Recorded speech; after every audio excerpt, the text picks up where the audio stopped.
Hey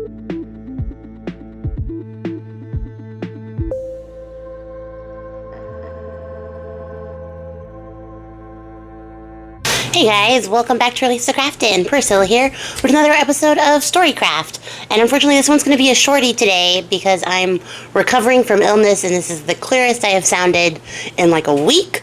So I don't want to blow out the last of my vocal cords trying to tell you guys a very long story.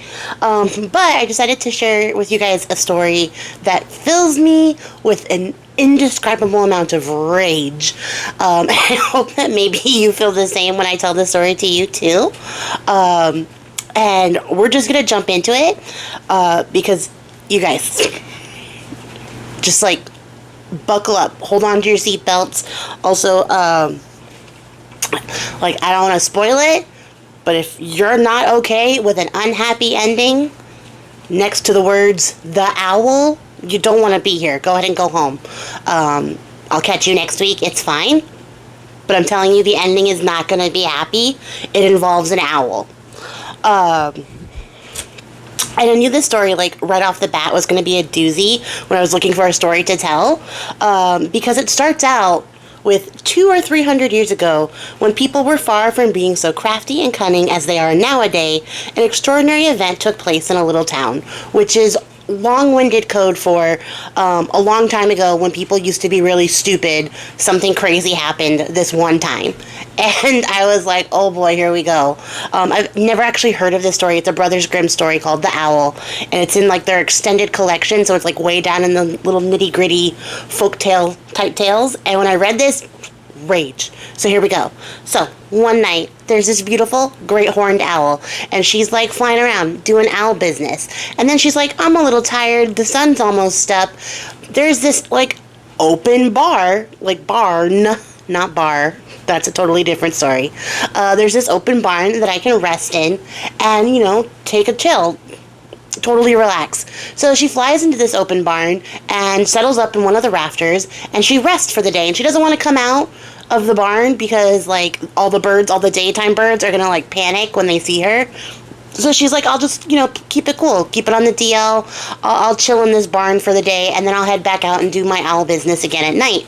So she's resting in the barn, and in the morning, one of the servants of the house comes into the barn to grab some hay, and he looks up into the rafters, and he sees this great horned owl, and he's like, oh my god, holy fucking shit, I've never seen anything like this. That's a monster. So he takes off running back to the house, and he's telling the master of the house, he's like, oh my god, there's a monster in the barn. You wouldn't believe it. It's gigantic. It's got huge eyes. It's got horns coming out of its head. It's hideous. And the master of the house is like, yeah, you're a super brave guy. I know you are. Except that you get like really squeamish at the sight of like dead chickens, and this is a farm. So, yeah. I'm going to take what you say with a grain of salt. So the master of the house himself goes down to the barn to see what's going on, and he goes into the barn and he looks, and then he comes out running because he too has seen a monster. And he's like, oh my god, I didn't believe you, but I believe you now. That is terrifying. So the master of the house runs all the way into the city, like into the little town, and he's telling everybody, there's a monster in my barn. You wouldn't believe it. There's a monster in my barn. He's knocking on doors, waking up the neighbors. He's just like, everybody come help me, please, because there's a monster in my barn and I don't know what to do. And because this town is a community, they were like, yeah, bro, we're totally going to come help you. So they get their pitchforks and other medieval peasant tools, a rake and a hoe. They bring those to the barn. I don't know what else medieval peasants had. The handle of the butter churn. That sounds like a weapon. So yeah, they bring all their weapons, they rally together, all the menfolk, and they even get the mayor of the town to come with them, and they're like, we're gonna go take care of this monster right now. So a couple of men try. They go into the barn, they look around, they see the monster, they run out screaming. Some of them run out and they just hit the ground crying, like bawling. They can't even believe what they've seen. That thing in there is cursed. It's horrible. It's awful. It needs to be gotten rid of, but they're not the ones to do it. And as they're out there, people are getting more and more agitated. The mayor's like, oh god, I don't know what to do. I wasn't really training for office to like fight monsters when I took this position. I was just trying to run this little town, run this little community. And then this one guy, who I guess, like, they must have woken up from the bar. They were like, hey, you gotta come out here. Because he's the biggest, strongest, meanest guy in the village. And they're like, if anyone can kill this monster, it's you. Like, we have the utmost faith in you. And he's like, wow, guys, I really genuinely appreciate all of that, like, sincere support. Yeah, I'll absolutely go take care of this monster. So they load him up with armor. They give him a weapon. They're like, get in that barn. He's like, okay, he walks in there. He kind of sees up in the rafters some sort of shadowy creature, and he's like, all right, I need a ladder. I can't get close to it like this from the ground. So they bring him a ladder, and he puts the ladder up against one of the rafters and starts to climb. And as he starts to climb up the ladder's a little bit shaky. Not because he, like, poorly positioned it, but because as he gets closer and closer to the owl, who, again, you guys, is minding her own damn business, he starts to get more and more scared. And then it gets so much to the point where the owl has finally realized that, like, this guy keeps getting closer and closer to me. Gross, disgusting, I hate that. And so she's like, oh, okay, like, I'm gonna make myself look bigger in the way that owls do, to get this guy to leave me alone, because I don't like that. It's making me uncomfortable. So, you know, she flexes her wings a little bit, puffs up, struts around the little rafter a little bit, and then she makes a very specific sound. They wrote it down. Toowhit, tuhwoo. She says Toowhit, tuhwoo.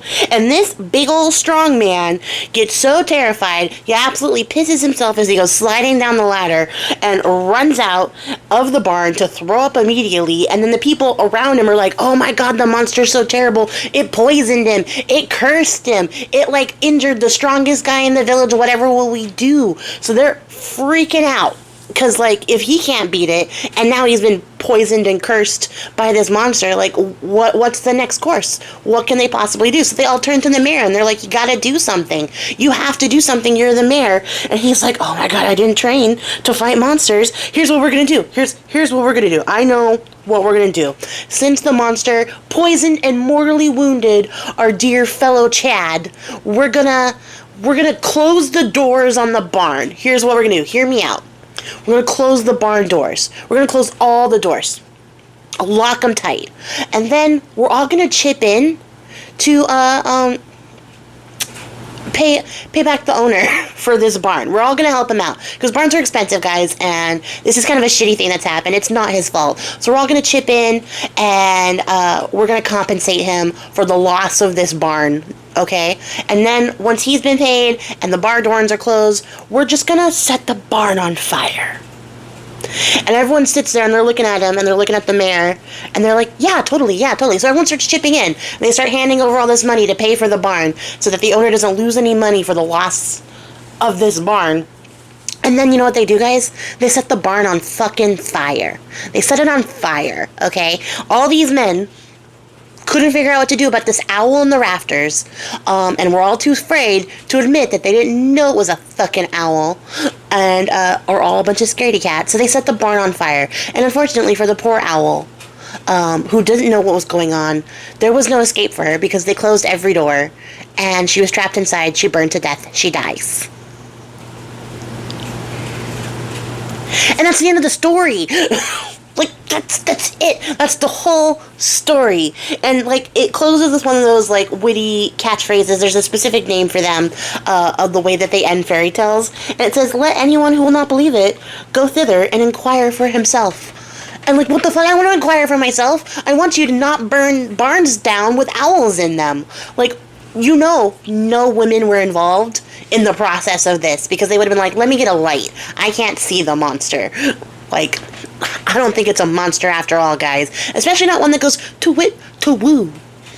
But these guys were like, oh my god, it's a monster, and my ego has been, like, damaged. So they killed a barn and an owl for no reason. And it makes me so mad.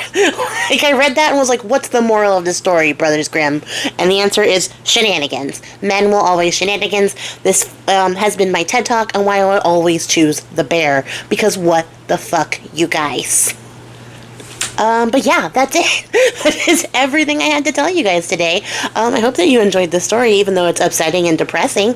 And, you know, let me know what you guys think of this story that makes me rage. It's such a tiny little story to cause so much anger, and yet it does, and it does it successfully and well. So that's going to be it for me, guys. If you made it to the end of the video, I will catch you guys all in the next one. I appreciate your faces. Thank you so much for joining me. And I have videos in the pipeline for you. I just have to recover vocally enough to do the voiceovers for them. So stay tuned for those. And yeah, that's it, guys. I appreciate your faces. Bye.